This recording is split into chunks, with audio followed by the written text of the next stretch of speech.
I'll just show you some live demonstration on the software part, which we have discussed now. So as you all already know, this is the environment, Tekla environment. I can use construction lines or construction points for reference for picking. I am just going to insert a back footing here. Say, place it here as well. So just click here and change the size. Say 1400 by 1850 to be changed. And for placing column, I go here and select this button, create concrete column. I can place the concrete column. I have made some of these footings here, you can see. And I want to change all this column as per this. So I just double click this column and select rest of the column and simply press modify. It will be modified. And I'm going to place the beam. You can say here, say 200. So I'm just, you can see my mouse is snapping to the center point and the perpendicular point automatically. Just a couple of beams more. Just place it here. And here I'm going to place a ledger beam. Suppose if I want a ledger beam, I have settings here. You can see this profile.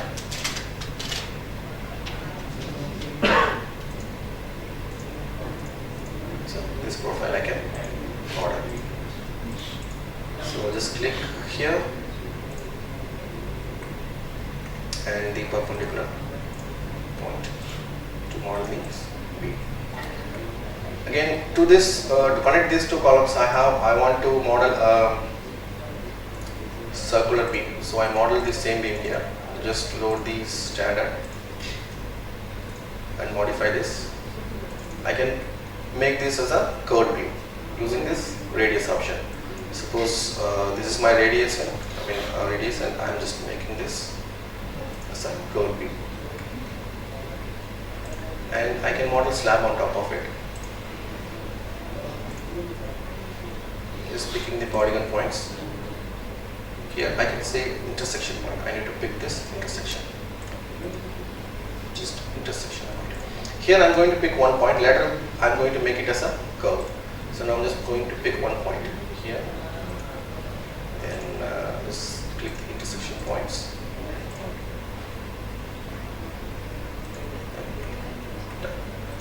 So we got this slab here.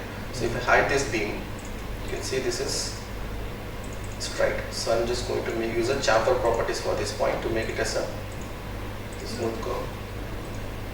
So I got this slab. So I just put together a few of these members and just done the modeling part of it. So you can see this model. So this is the model. This model contains hollow core slabs and C4X slabs, insulations, some inserts. You can see the dome portion and customized profile, different cross section, and the ramp, which we have modeled using the same options. If we select this wall, you can see here chamfer has been used. So if it is not used, you can see it will be like this. So using the chamfer for smooth curve. And I'll show you some of the features for direct modification. If something is not correct, if you want to modify this, so I can use the direct modification option. Just click it and drag it. It will be done. And again, for the slab, you want to adjust it as per this column. So just move it here. And I'm just adding a few more handle points.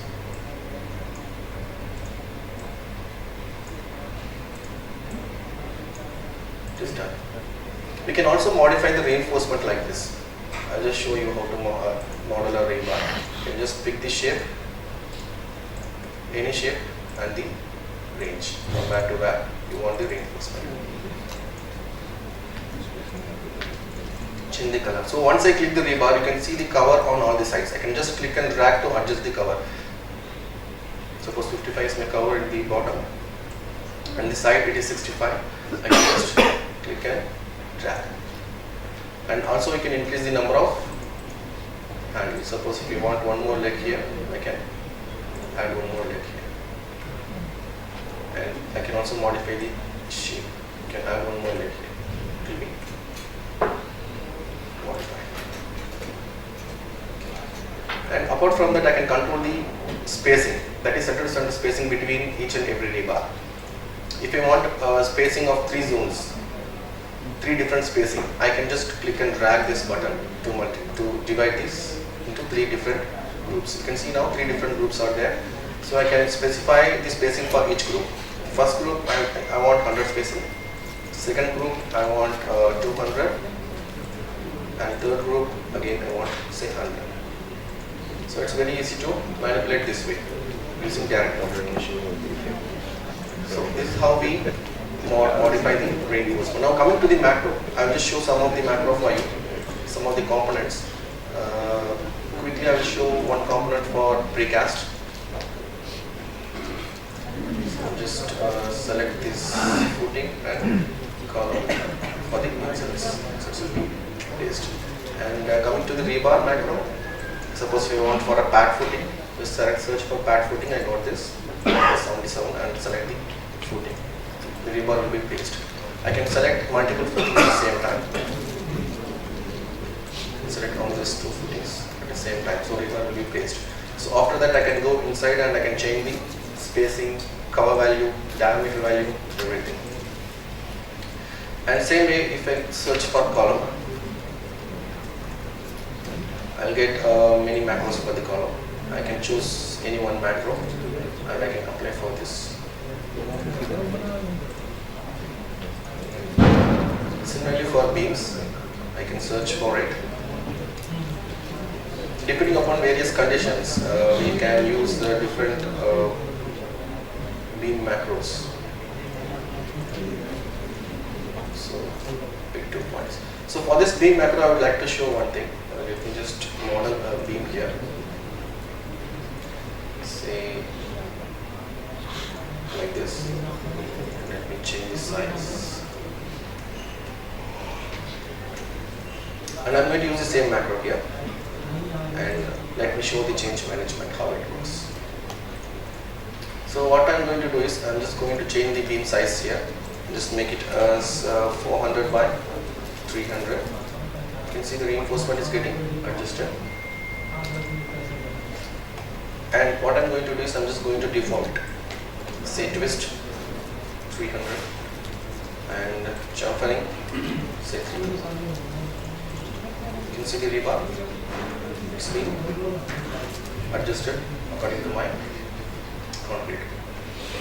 So this is the change management. This is the intelligence that we were talking about in the slides.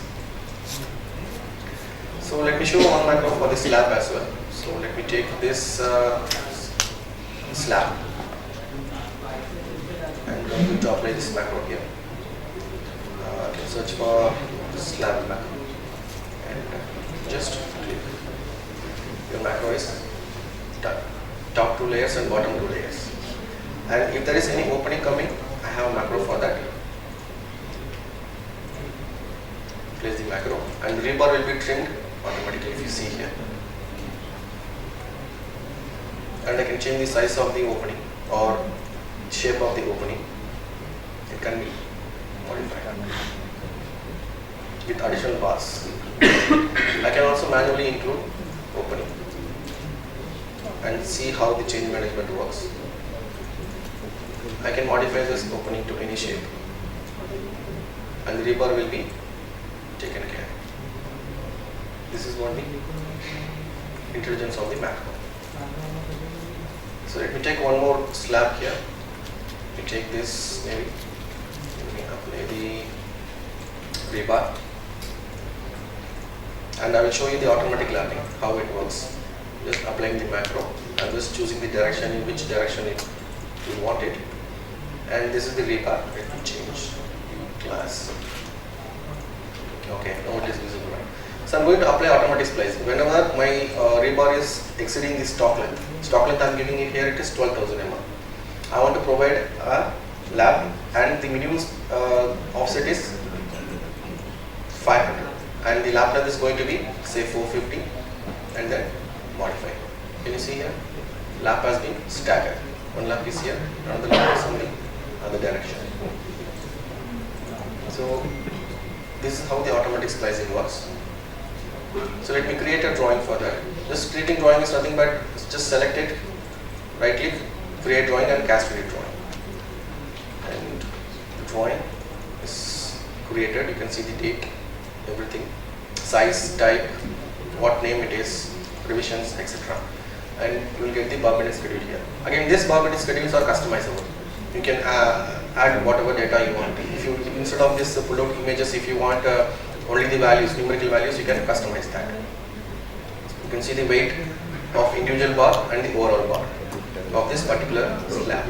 And this arrangement, we have a different kinds of arrangement. So I can change the reinforcement to be like double line. You will get the double line. You can change the color, everything. This is how it will look in the printout if you take it in black and white. So you will get it.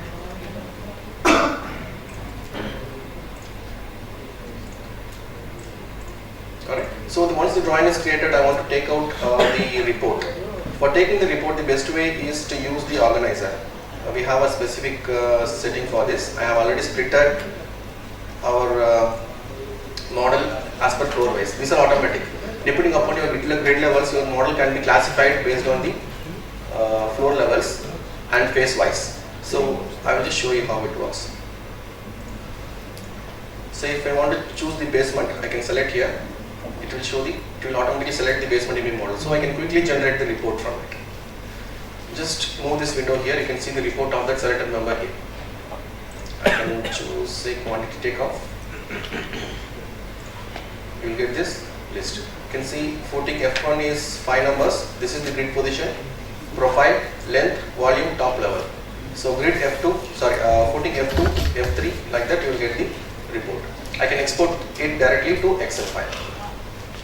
Okay. Suppose if you want to choose only the footing in phase 2, I can just select that.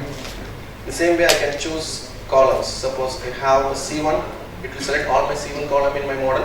And if I want to select only the columns in my floor 2, I can select that by pressing Ctrl. You can separately select and I can get the report instantly, which I can export at any time. We know I know what is the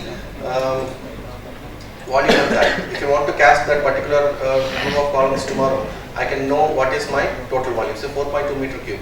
So I can go on like this. So I can say show only selected. I can go with only this group of columns, and you can see here it is 4.2 meter cube. Or you can select only this. Just refresh.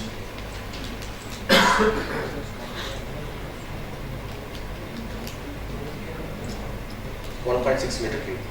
So I can order for pouring.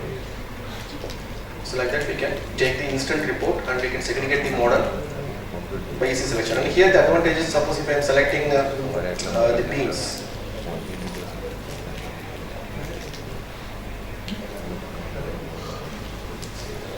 C5 and C4 in phase 1, floor 3 and floor 2. Like this we can select at any combination. And I can do the modifications here. I can check. I can create the drawing from it. I can take the quantity of it, or I can assign the task. I can, as being shown, we can assign the task. We can set the lotting, and not only for the concrete, it is same for rebar as well. Okay. So coming back to the presentation, we will see what Tekla's role in construction management and site coordination. We have multiple tools to offering for the construction management. Like we have a clash checker, which detects the clash between rebar to rebar, or rebar to reference model, or member to member, etc. And the organizer, which we just saw is the organizer for easy selection of the different items, different combination of members in the model, and taking the quantity takeoff of that. And the task manager, and then project status visualization tool. This project status visualization is nothing but the 4D2, the fourth dimension. Okay, at any point of time you can see the status of your site in your Tekla model. So what are the elements that are dimensioned, what are the elements that are already erected, for which elements we received on site or ready for shipment or manufactured with different color coding. Okay, I will show you a small example for this. 3D, which is nothing but x, y, z coordinates, and when we relate time with it, which comes in as a fourth dimension, that is a 4D simulation. So I'll just show a small example of this model where the simulation can be done.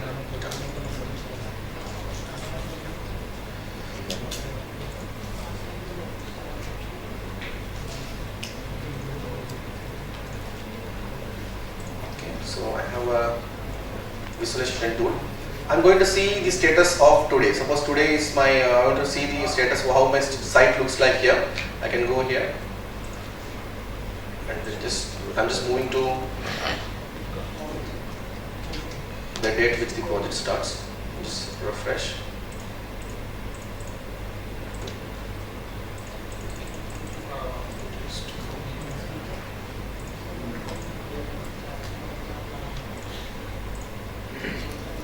So the project is starting at 1/7/2013. So that's how it has been done. So I'm just going to see that same thing. 7/1/2013. Just going here. Just type here 7/1/2013. Then refresh. Refresh. Just choose this.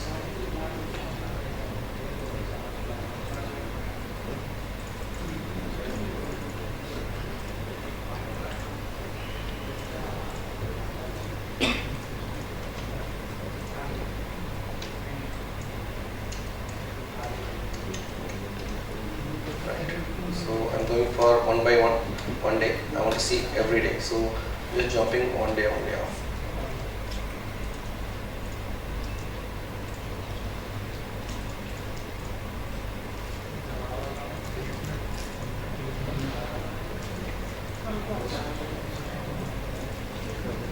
So this is the sequence of boring. So the object will be selected when I select this. See, for each date, which object is going to be planned for the boring purpose. So this sequence we can manually edit and change it. We can just keep on picking the sequence, it will automatically assign the dates depending upon the volume of the concrete it has. So what we are doing is we are basically taking the task information from Primavera or MS project, or we are linking the task to the existing model. So the existing model knows how much volume each object has. So depending on that, it calculates the number of man hours it required to do that particular task for that particular object. And it assigns the date automatically to that object. So we can take the report of those details. So I'll just show that by the end. Just coming back to this presentation. We will see the precast automation next. You might have seen some of the automation which Mika has shown. I will just show you some example of the precast automation. This is ELIPlan process. You can see the output file which takes care of the opening, no matter what size is, and you can see the cuts inside. Embers. And this is the bar bending machine. We can export the bar bending schedule into BVBS format. So the CNC machine automatically reads that BVBS format and it's to the cutting and bending. Like if you see here the cutting and bending, it's done from the BVBS file.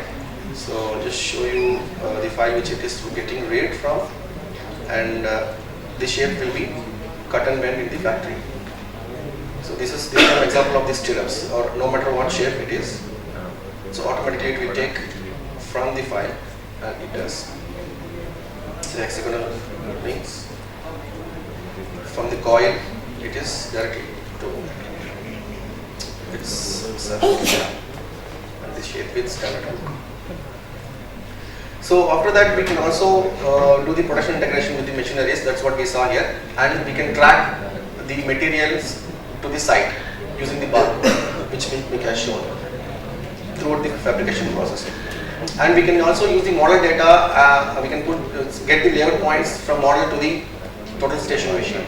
Once we insert the layout points, it automatically transfers the points to the total station machine, from which we can construct the rebar. I mean, we can place the rebar, or we can use directly in the field. And after the building has been done, we can also build the bring the as-built information to the Tekla model and superimpose on the existing model for project, if there is any fault in the site or not.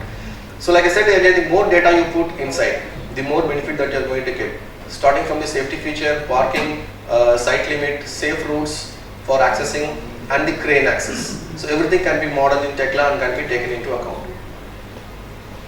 This is an example like how the more information that has been put in the model. And we can take model to site, like we have seen the Tekla BIM site. So that's a free tool. So it can be installed in fabrication yard or in the site for clarification. Any RFIs are there. So he can view the model. He can see all the information of that particular member or a rebar when he has any doubts in that while fabricating or in the site. So it's very easy to take to reduce the RFIs or save the time like that. So these are some of the Tekla customers using concrete module and some of the ongoing precast projects in India. So this is in Gazirabad, Vauxhall Engineering, BCC is doing this project, and BG Shirke is doing the DDA house scheme, and this is one in Bangalore, Sunwork by L&T, and this is by Shapoorji Pallonji New Haven in Bangalore offices. So overall the benefits of Tekla structure you can see, as I said, it's a constructible model. What fits in the model fits in the site. And you can take the drawings and reports instantly at any point of time, and it's going to be up to date. Okay, and you can also reuse the information. Whatever the information you use in Tekla structures can be reused in another machine or by any other user. No need to redo it again, whatever it is. Can improve the coordination and collaboration seamlessly, and the status visualization helps to compare the planned and actual construction status. And the link with precast machineries to automate the fabrication process saves a lot of time, and it will be very accurate as well. And it's very user friendly, and the learning curve is very short. So I'll just finish my presentation with this video. This is a precast project which has won the global award. You can see how much details they have put inside, like rebar, inserts, lifters, and they have also brought in the MEP model. As you see here, you can see the AC ducts. So much of information put in.